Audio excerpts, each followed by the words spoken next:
যারা বলে শরিয়া আইন চাই, অথচ তারা ইসলামের সম্পূর্ণ কুরআন ও হাদিসগুলোর নির্দেশনা মেনে চলে না, তারা যদি শরিয়া বুঝত তাহলে আমাদের ইসলামের সম্পূর্ণ কুরআন ও হাদিসগুলোর নির্দেশনা মেনে চলত।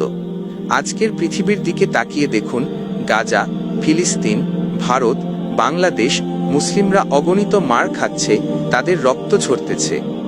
আমাদের মুসলিম উম্মাহ রক্ষার জন্য রাসূল সাল্লাল্লাহু আলাইহি ওয়াসাল্লাম যে নির্দেশগুলো দিয়েছেন তা হাদিসের সম্পূর্ণ দলিল দিয়ে আছে। যারা বলে শরিয়াকে মানে, অথচ তারা ইমাম মাহাদির আগে যে 3 জন ইমাম আসবে তাদের কথা মুসলিম উম্মাহকে বলে না। বাংলাদেশে ইমাম মাহমুদ হাবিবুল্লাহ গাজওয়াতুল হিন্দির আমির আত্মপ্রকাশ করেছে, হাদিসে যেভাবে বর্ণনা আছে তার ব্যাপারে সম্পূর্ণ সবকিছু মিলে গিয়েছে। অথচ আজকে মুসলিম উম্মাহ দল মতে বিভক্ত, কুফরি গণতন্ত্রের শয়তানের জালে বন্দী। তারা যদি শরিয়া আইন মানত তাহলে তারা আল্লাহর মনোনীত বান্দা ইমাম মাহমুদ হাবিবুল্লাহর ব্যাপারে মুসলিম উম্মাহকে বার্তা পৌঁছে দিত। আজকে মুসলিম উম্মাহকে তারা দল মতে বিভক্ত করে নিজেদেরকে বড় পণ্ডিত মনে করে। তারা ক্ষমতালোভী, তারা ক্ষমতা হাসিল করতে চায়। মুসলিম উম্মাহকে দল মতে বিভক্ত করে আফসোস, ফিলিস্তিন, গাজা, ভারতের নির্যাতিত মুসলিম ভাই বোনদের কথা একটুও ভাবে না। তারা তাদের স্বার্থ হাসিল করতে চায়। তারা নাকি আবার ইসলামের শরিয়া আইন মানে। শেষ জামানায় হাদিসগুলো হাসান, জয়ীফ, দুর্বল হাদিসে বর্ণনা হয়েছে রাসূল সাল্লাল্লাহু আলাইহি ওয়াসাল্লামের প্রিয় সাহাবীদের থেকে মুসলিম উম্মাহর রক্ষার জন্য, যাতে আমরা সেগুলোর বিষয়ে জ্ঞান রাখতে পারি এবং সেই জামানায় বিপর্যস্তের মাধ্যমে মুসলিম উম্মাহর রক্ষার জন্য হাদিসগুলো সংকলন করেছে। অথচ তারা একদিকে কোরআন মানে, তবে আল্লাহর রজ্জুকে আঁকড়ে ধরে না। তারা হাদিস অস্বীকারী। তারা যদি প্রকৃতপক্ষে কোরআন মানত তারা কখনো দল মতে বিভক্ত হতো না। তারা ইহুদি খ্রিস্টানদের পথ অনুসরণ করে, গণতন্ত্র যা ইহুদি, নাস্তিক, মুশরিকদের তৈরি। তারা ইহুদি নাস্তিকদের পথনির্দেশ অনুসরণ করে, কিন্তু তারা ইসলামের দুর্বল, জয়ীফ, হাসান, রাসূল সাল্লাল্লাহু আলাইহি ওয়াসাল্লাম থেকে বর্ণিত, রাসূলের প্রিয় সাহাবীদের থেকে বর্ণিত হাদিসের অনুসরণ করে না। এই হাদিসগুলো কি ইসলামের শরিয়ার ভিত্তিতে? তাহলে তারা কিভাবে শরিয়া বিশ্বাসী হয়? তারা আবার রাসূলের বলে যাওয়া হাদিসগুলোর ব্যাপারে বিরোধিতা করে।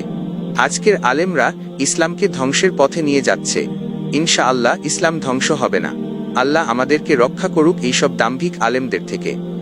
বাংলাদেশে কয়েকজন আলেম যারা শেষ জামানা সম্পর্কে হাদিসগুলো জ্ঞান রাখে, তারা ইমাম মাহমুদকে স্বীকার করে নিয়েছে।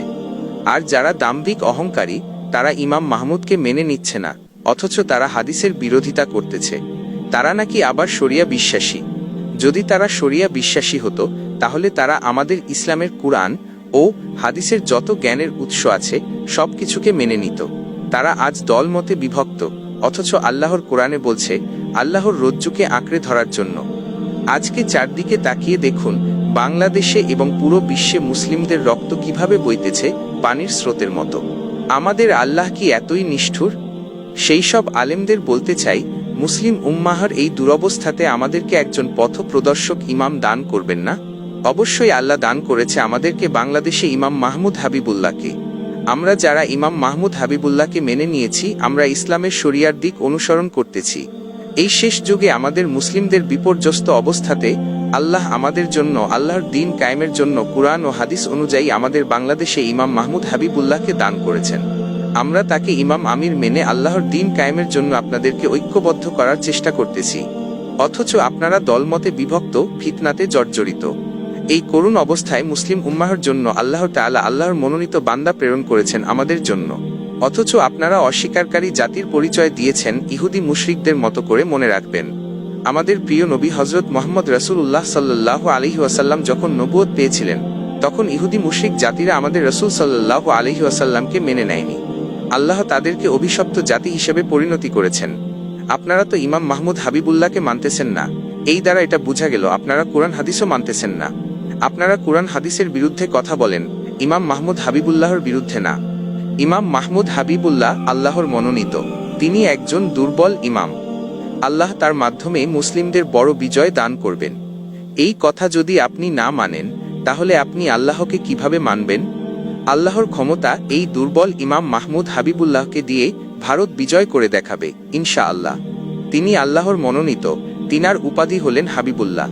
আল্লাহ তাকে হাবিবুল্লাহ নামে উপাধি দিয়েছে। এখনো সময় আছে, সত্য মেনে নিন, অহংকার ছাড়ুন।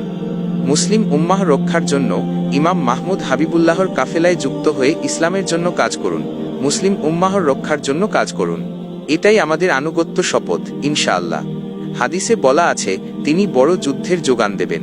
আপনারা যদি ইমাম মাহমুদ হাবিবুল্লাহর কাফেলার যোগ না দিন, সেটা আল্লাহর কিছু যায় আসে না। তবে একটা কথা মনে রাখবেন, বিজয় দানকারী আল্লাহ। এবার বলুন, আপনি কি গণতন্ত্রের পক্ষে থাকবেন না ইমাম মাহমুদ হাবিবুল্লাহর বিজয়ী কাফেলায় যোগ দিবেন? শেয়ার করুন কাফেলার প্রিয় সাথী ভাইয়েরা। শেয়ার করে মুসলিম উম্মাহকে সুসংবাদের খবর জানিয়ে দিন। আসসালামু আলাইকুম ওয়া রাহমাতুল্লাহি ওয়া বারাকাতুহু।